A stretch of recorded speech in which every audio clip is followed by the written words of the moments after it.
अब लगातार इसको लेकर के चिंतन मंथन हो रहा है। इलेक्शन कमीशन इसको अलग लेकर के चिंतन मंथन कर रहा है, लेकिन पॉलिटिकल पार्टीज और अंदर खेमे जो चर्चा है वो ये है कि इस समय जो सत्ता में बैठी हुई पार्टी है उसको संभवतः इसका बेनिफिट हो पाएगा और नुकसान कैसे हो सकता है। शायद कांग्रेस को, शायद आरजेडी को, शायद बीजेपी को भी नुकसान हो सकता है, शायद जेडीयू को भी नुकसान हो सकता है। लेकिन इलेक्शन कमीशन चूंकि एक स्वायत्त डिवीजन है, ऐसे में ये फैसला होना, सुप्रीम कोर्ट ने इसमें एड ऑन एक और बात कही है कि तो देश भर में भी होना चाहिए, भले समय लेकर के, यही सवाल उन्होंने किया भी है। लेकिन क्या आपको लगता है कि अभी भी जो विपक्षी पार्टी है वो इस पे शांत बैठने वाली है?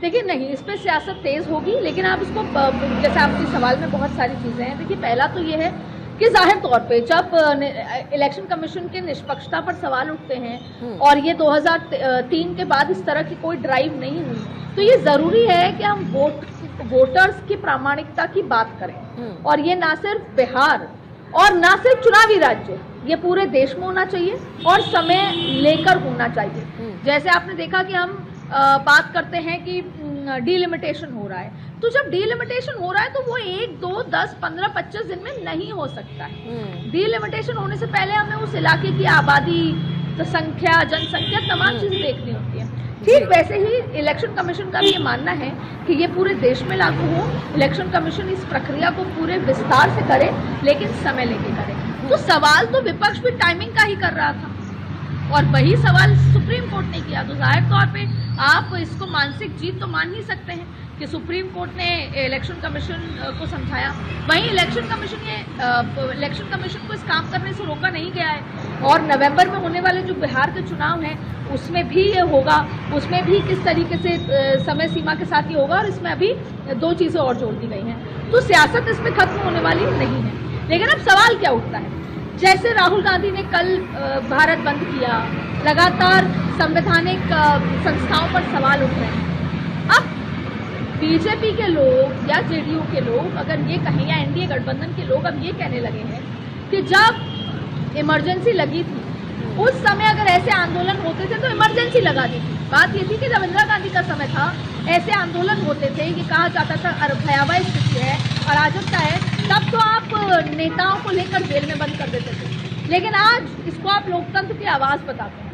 आज ये बताते हैं कि राहुल गांधी लोगों के हक की बात कर रहे हैं। आज ये कहते हैं कि तेजस्वी युवाओं के हक की बात करते हैं, वोटर्स के हक की बात करते हैं। लेकिन अगर यही 1975 में हुआ होता तो उसको आप इमरजेंसी की संज्ञा देकर आप सारे के सारे पॉलिटिकल पार्टीज के नेता को जेल में बंद कर देते। तो दरअसल एक ये एंगल है। दूसरी बड़ी बात है कि आज राहुल गांधी ये कहते हैं कि हमारे कुछ लोग गए इलेक्शन कमीशन के लोगों से मिलने, तो लग रहा था जैसे आरएसएस का कोई अधिकारी, बीजेपी का अधिकारी बैठा है। तो सवाल सबसे बड़ा उठता है कि एमएस गिल कौन थे? एमएस गिल भी इलेक्शन कमिश्नर थे, बाद में कांग्रेस पार्टी में वो मंत्री बने, फिर खेल का इतना बड़ा घोटाला हुआ तब वो मंत्री थे कॉमनवेल्थ गेम्स में। तो जाहिर तौर पे तब बड़े सवाल उठते हैं। तो आज जो विपक्ष सवाल उठा रहा है, जाहिर तौर पे आपका जो इतिहास है वो वापस चलकर आपके पास आ रहा है। पर आज की अगर बात करें, बिहार के चुनाव में रोज नए सियासी मुद्दे आएंगे, लेकिन वोटर लिस्ट को लेकर सियासत चलती रहेगी। लेकिन अब एक बड़ी बात है, इलेक्शन कमीशन भी और बीजेपी की जिम्मेदारी हो जाती है कि एक एक व्यक्ति जो वोटर है उसका वोट ना कटे। नहीं तो क्या होगा कि महाराष्ट्र एजेंडा की बात होती है, अब बिहार की बात होने लगी, तो कहीं ना कहीं अगर चुनाव जीते तो कह देंगे कि तो हमने विरोध किया था, और हारे तो एक बार फिर इलेक्शन कमीशन पे ठीकरा फोड़ दिया जाएगा, वोटर लिस्ट के इन तमाम मुद्दों पर ठीकरा फोड़ दिया जाएगा। लेकिन ये तय है कि इस चुनाव तक ये वोटर पर्ची मसला और वोटर की जो प्रामाणिकता है उसको लेकर सियासत चलती रहेगी। इस वोटर रिविजन को लेकर सियासत चलती रहेगी। लेकिन अदिति, इसमें एक अहम सवाल ये भी है जो सुप्रीम कोर्ट कह भी रहा है कि आधार जो है उसको आपको वेरीफाई करवाना होगा, आधार को प्रमाण आप बना सकते हैं। लेकिन एक और बड़ी समस्या बिहार में इस समय नजर आई है, कम से कम 4 राज्य ऐसे हैं, 4 जिले माफ कीजिएगा ऐसे हैं, और जो एरिया वाइज है जिसमें सीमांचल भी है, जिसमें आबादी से ज्यादा वहां पर आधार कार्ड बने हुए हैं। और जिस तरीके से सब्सटैंशियल रूप में केंद्र सरकार की तरफ से आधार को लेकर मुहिम चलाई गई थी, तो फिर वो योजना ऐसे विफल कैसे हो गई, ऐसे आधार कार्ड कैसे बन गए? जाहिर है विपक्ष इसे लेकर के भी बीजेपी को घेरेगा।